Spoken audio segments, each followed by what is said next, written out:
नमस्कार। आज का हमारा अध्याय है निकुंज हिंदी पाठमाला से कसौटी। इस पाठ के लेखक हैं कन्हैया लाल मिश्र प्रभाकर। पाठ कसौटी। सबसे पहले हम जानेंगे कि कसौटी का क्या अर्थ है। किसी की योग्यता, विशेषता, सामर्थ्य, गुण आदि जानने के लिए अच्छी तरह से देखने या परखने की क्रिया का भाव जो होता है उसको कसौटी बोला जाता है। कसौटी जीवन में खरा उतरने को बोला जाता है कि जीवन में व्यक्ति की किस कसौटी पर खरा उतरेगा, मतलब उसकी परिस्थिति क्या है, वो इस पाठ के माध्यम से हम लोग जानने की कोशिश करेंगे। इस पाठ के में स्वयं जो लेखक हैं उनका जो किरदार है वो भी यहाँ पर सबसे प्रमुख रहा है। इस पाठ का जो सबसे मेन जो पात्र है, मेन कैरेक्टर है, वो फालू है। ये पूरी कहानी फालू के इर्द गिर्द ही घूमती है।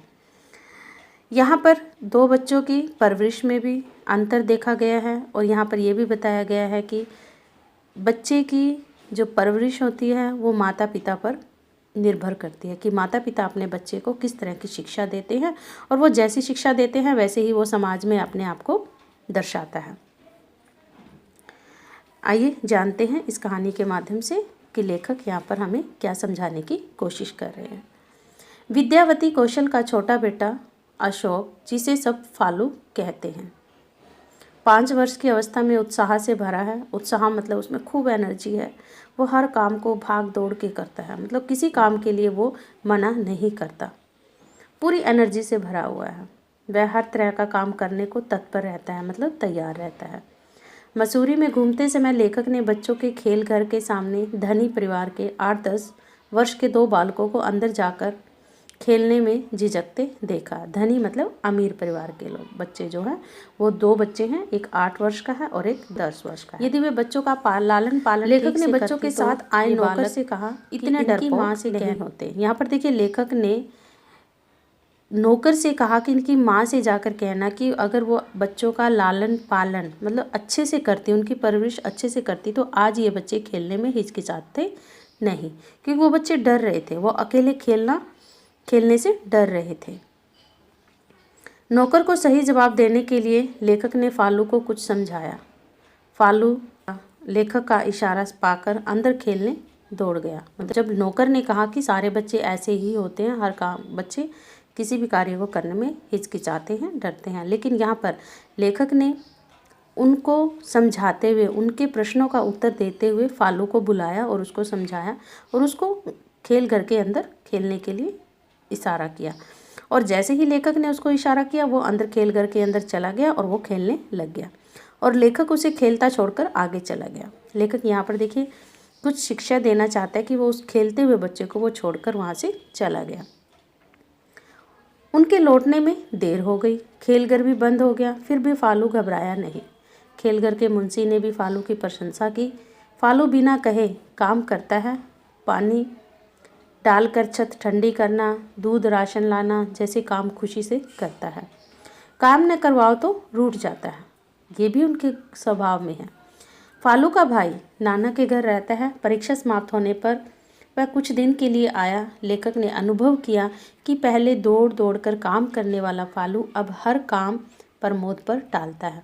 देखिए यहाँ पर जब उसका भाई घर पे आया तो लेखक ने एक चीज़ अनुभव की कि पहले जो फालू हर काम को दौड़ दौड़ कर करता था, हर काम को बिना, अगर उसको काम करने के लिए भी बोलते थे तो वो नहीं बोलते थे तो वो रूठ जाता था, मतलब काम को करने के लिए उत्सुक रहता था, उसमें उत्साह था हर काम को करने का। लेकिन जैसे उसका भाई आ जाता तो वो काम में ढीला पड़ जाता है और वो हर वक्त ये सोचता है कि मेरी बजाय ये मेरा भाई काम कर लेगा, मतलब मैं काम क्यों करूं, ये कर लेगा। तो ये लेखक ने अनुभव किया। उसके बाद यहाँ पर लेखक सोचते थे कि अगर एक काम को एक के स्थान पर 2 लोग करें तो और सुंदर होना चाहिए।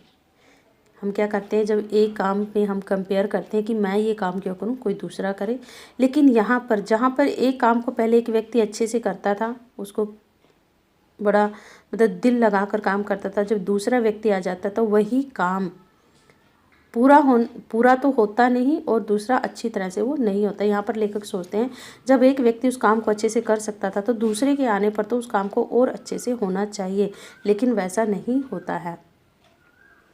तो यहाँ पर लेखक ने कुछ और भी उदाहरणों के माध्यम से बताया है कि ये हमारे समाज की प्रवृत्ति है कि जहाँ पर जब एक काम को करने वाला अकेला व्यक्ति होता है तो वो उस काम को अपना समझकर करता है, लेकिन जब एक काम को करने के लिए बहुत सारे व्यक्ति होते हैं तो हम उस काम को स्वयं न करके हम दूसरों पर टालते रहते हैं कि हम क्यों करें, ये वो करेगा। मतलब हर वक्त हम दूसरे पर वो जिम्मेदारी डालने की कोशिश करते हैं।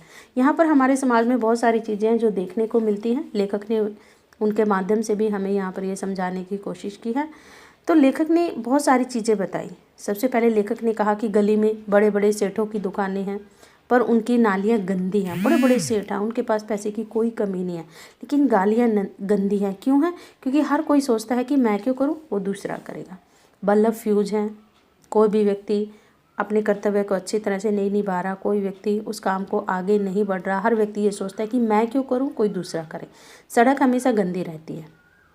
इसका कारण भी क्या है कि हम स्वयं न करके हम दूसरों पर टाल देते हैं। कारण है कि देश के नागरिक सामूहिक हितों के प्रति अपनी जिम्मेदारी नहीं समझते। जब हमारे पास एक ग्रुपिंग में काम आ जाता है, एक सामूहिक तौर पर जब हमें काम करने की बारी आती है तो हम उस काम को स्वयं न कर हम दूसरे पर टाल देते हैं। ये हम लोगों के स्वभाव में आ जाता है और जो कि गलत है।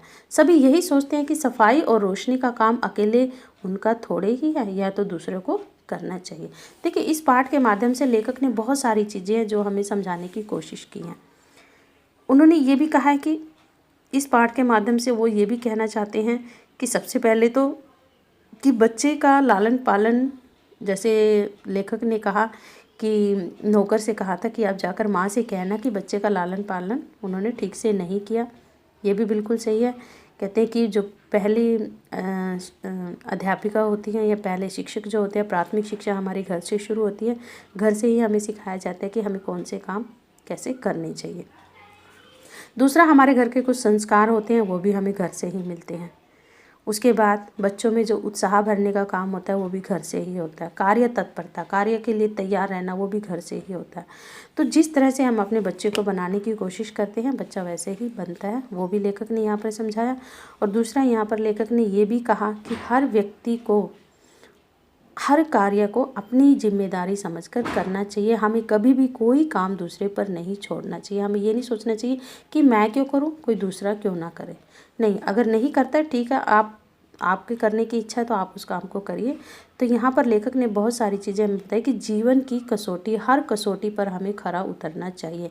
वो कसौटी हमारी किसी भी क्षेत्र में हो सकती है, तो हमें उस कसौटी पर अपने आप को खरा उतारने के लिए हर वक्त तत्पर रहना चाहिए, तैयार रहना चाहिए। कोई दूसरा करे ना करे, लेकिन हमें अपने कर्तव्यों का पालन पूरी निष्ठा से, ईमानदारी से पूरा करना चाहिए। तभी हमारा देश तरक्की करेगा,